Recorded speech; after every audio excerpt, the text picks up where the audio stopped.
Good afternoon, good people of the sports world.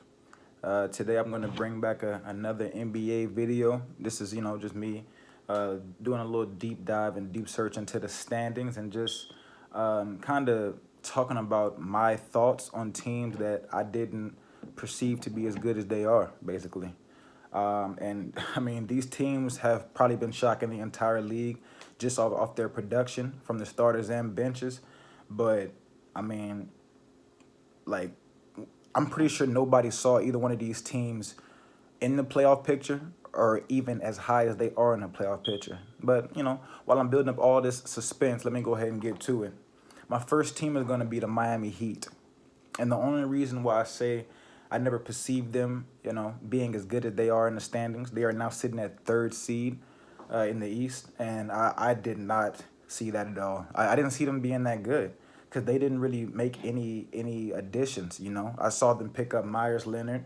They definitely picked up Jimmy Butler, which I knew would be key for him, but I didn't think he was going to be able to have enough juice, enough clout to just up in the whole franchise and make them better. Like I had no idea Jimmy was that type of galvanizing character. I mean, I definitely knew he was a workaholic. He was somebody who came to work every day and he was going to ball every day and he was going to ball until his shoes fell off.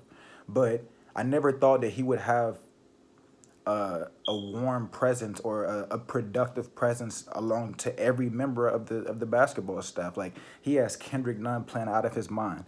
Goran Dragic is mad because he's coming off the bench, so he's playing out of his mind. He has Justice Winslow. He's hooping. He got even James Johnson. He over here counting out the threes he got on the court because he's feeling into it. They got Bam Adebayo, of course. So I mean, I just want to talk about a couple things. There are two key cogs to me are Jimmy Butler and Bam Adebayo, and I'll just give it a little drop down of their stats. Jimmy B is averaging 20.7 points per game, 7 rebounds, 6.5 assists, and shooting at 44.7% from the field. Not shabby. It's not bad really at all. That's exactly what they expect from a veteran guard to just come in and kind of do what he does, you know what I mean? And then show people around him that they can do what they do, just play with that confidence. And that's Jimmy. Jimmy has lots of confidence. And then we have Bam Adebayo. Bam is averaging 15.8 points per game, 10.4 rebounds, 4.5 assists, shooting 59.3 from the field. So the fact that Bam is averaging a double-double, he kind of solidifies that center position. They don't need anything defensively. He's a solid asset down there. He can definitely defend the paint. I mean, maybe they could use somebody like a Rudy Gobert, but not everybody needs that. They just need somebody who's agile, who's able to move from this side of the post to that side of the block. And Bam Adebayo has been, he's been a miracle for him. Like he's been somebody who can just come in, give him a double-double, and just play with fire, dunking on folks, kissing his muscles, just big bodying people. He's just been a much better Bam as opposed to last year and the years prior. And my second team that I've really I slept on him. That's the best way I can put it. I slept on him. I slept on the Oklahoma City Thunder, and that was my fault. I have a friend, who loved their team, so I used to always clown them. Oh man, y'all not going to be, y'all about to be 12 seed, 13 seed, like y'all not about to be in the conversation. But little did I know, there was something. It was something in the water or something in OKC that it just didn't let them give up. Whether they lost Russell Westbrook, Paul George, bye-bye, you know what I mean? Andre Roberson, he's still on the back of a milk carton. Can't nobody even find him, but old girl from 2K TV. But this team has been able to work. You know what I mean? Like SGA moving to two guard. CP just taking over the horns and like, hey, I'm going to be the point guard. Y'all going to work around me. And everybody has just been compliant. And that team, like I'm talking about since game one, they've just been making shit happen. I mean, you got Dennis Schroeder off the bench who runs the bench squad. So that's the key thing with their team. They have two good point guards. That's another good thing, another similarity, that the Miami Heat has, because they have Kendrick Nunn with Goran Dragic as a backup. And so both of these teams have veteran point guards who are used to running a team as a starting point guard, but they're coming off the bench.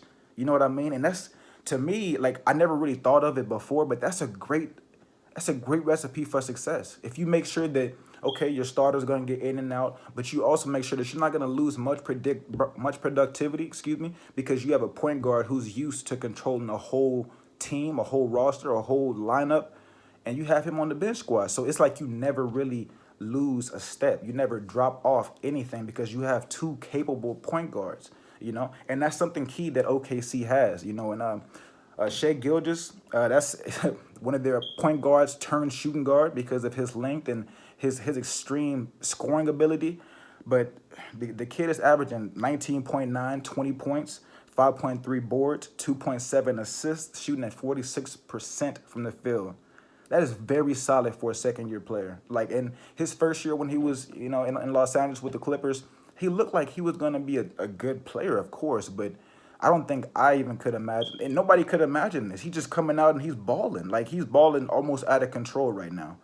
And then you have CP3, who's the other leader. He's the point guard, averaging 16.7 points per game, 5 rebounds per game, and 6.5 assists per game, shooting at a good 47.3%. So, nobody is just going like crazy, averaging 25 or 30, but they have a team. And everybody on this team knows their role. Whether you're the backup point guard, Dennis Schroeder, you just come off the bench and you're going to help supplement whatever the starters do. Or, you're Darius Baisley, who comes in sometimes you start, sometimes you're on the bench, but you're always giving that effort and you're always finding you a bucket. Like they just have a team and it's turning into a complete team. Right now they're sitting at the 7th seed.